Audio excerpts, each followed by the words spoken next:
अफसर बनना चाहते हो तो कहीं और क्यों जाना, गूगल प्ले स्टोर से हमारी app IAS with Harimohan download करो और तैयारी शुरू करो। हेलो दोस्तों, नमस्कार।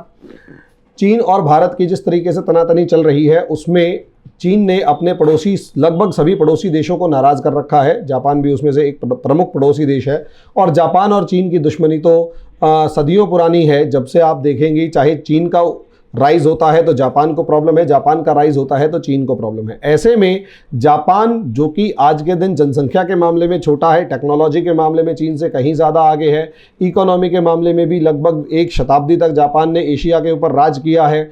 चीन तो कल का बच्चा है, जापान के पास तो अल्टीमेट लेवल पर रिसोर्सेज हैं अगर आप देखें तो। लेकिन फिर भी चाइना की पॉपुलेशन के सामने जापान की जो पॉपुलेशन है वो लगातार बहुत कम है, बहुत छोटी है, लेकिन इफेक्टिव और प्रोडक्टिव पॉपुलेशन है। फिर भी जापान और इंडिया के बीच में जो रिलेशंस है, मतलब जापान और चीन के बीच में रिलेशंस हैं, उनकी सबसे ज़्यादा कड़वाहट आप फर्स्ट वर्ल्ड वॉर में देखेंगे जब जापान ने मंचूरिया पर कब्जा किया, और सेकेंड वर्ल्ड वॉर में देखेंगे जब जापान ने कैंप 375 से लेकर पूरे चाइना को हरा देने से लेकर सारी सिचुएशंस की। और जापान आज भी चीन की जो जनसंख्या है उसकी यादों में जापान के किए हुए अत्याचार बसते हैं। लेकिन देखो, इतिहास के पन्नों पर कुछ पन्नों पर अगर मिट्टी डाल दी जाए वही बढ़िया है, क्योंकि पूरे इतिहास का बदला नहीं लिया जा सकता, ये हर बंदा जानता है। अब ऐसी सिचुएशन के अंदर अगर आप देखेंगे तो जापान इस समय पर अगर अकेले मामले में देखें तो चीन के सामने हल्का पड़ता हुआ नजर आ रहा है। लेकिन अगर चीन को देखेंगे तो चीन की सारी पॉलिसी क्या है, अपने लगभग सभी पड़ोसियों के साथ वो इस समय पर वैर द्वेष की भावना, बुलिशनेस, गुंडाई दिखा रहा है और दबाने की कोशिश कर रहा है। ऐसी सिचुएशन में जब ये दबाने की कोशिश कर रहा है तो भारत और जापान का, यहाँ पर जापान के लिए एक, कहते हैं ना, दुश्मन का दुश्मन दोस्त होता है। ऐसे में अगर आप चीन की बदमाशी देखोगे तो चीन एक तरफ भारत से भिड़ा हुआ है और दूसरी तरफ वो जापान से भिड़ा हुआ है या जापान को गुंडाई दिखा रहा है। ऐसे में जापान और चीन के बीच में 36 का आंकड़ा स्वाभाविक है और भारत और चीन की सेनाएं भी आमने सामने एक दूसरे के सामने खड़ी है, इसमें भी कोई शक की बात नहीं है। यहाँ अगर आप देखते हैं तो इंडिया और जापान, चाइना इंडिया से भी लड़ रहा है, चाइना जापान से भी लड़ रहा है। यही रीज़न है कि दोनों ने एक दूसरे के से हाथ मिला लिया है चीन को घेरने के लिए। चीन को घेरने के लिए दोनों ने एक दूसरे से हाथ मिला लिया है और इसमें एक एग्रीमेंट, बहुत महत्वपूर्ण समझौता किया है, एक्विजिशन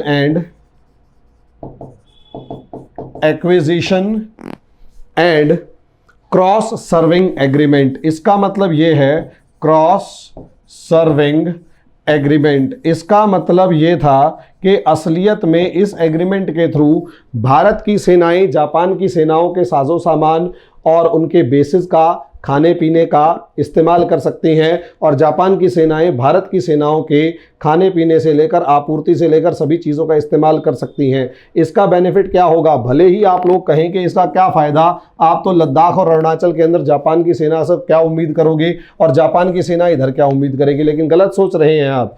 असलियत में अगर इंडिया की सेना किसी तरीके से बढ़ के आगे बढ़ती है और जापान की सेना चाइना को घेरते हुए और आगे बढ़ती है तो जापान के लिए इस एरिया या इस एरिया के अंदर आपूर्ति बनाए रखना मुश्किल है और इंडिया के लिए इस एरिया में जो सप्लाई लाइन है उसे बनाए रखना मुश्किल काम है। ऐसी सिचुएशन में अगर ये दोनों मिल जाते हैं तो इंडिया की जापान तक सप्लाई लाइन जो है वो कंप्लीट हो जाती है, क्योंकि इंडिया के जहाज़ अगर इधर से निकलते हैं तो आपके पास सिंगापुर एक बेस है। इसके बाद अगर आप आगे निकलते हैं तो वियतनाम के साथ और फिलीपींस के साथ आपके इसी तरीके के ताल्लुकात स्थापित होने की तरफ बढ़ रहे हैं। और जिस समय और ज़्यादा आगे जब आप निकलेंगे और चीन को घेरने की कोशिश करेंगे तो यहाँ तक सेनकाकू आइलैंड तक जापान मौजूद है, तो बहुत ज़्यादा डिफरेंस नहीं रहेगा। यानी भारत और जापान की ये जो सप्लाई लाइन है ये एक दूसरे को, ये स्क्वायर, ये जो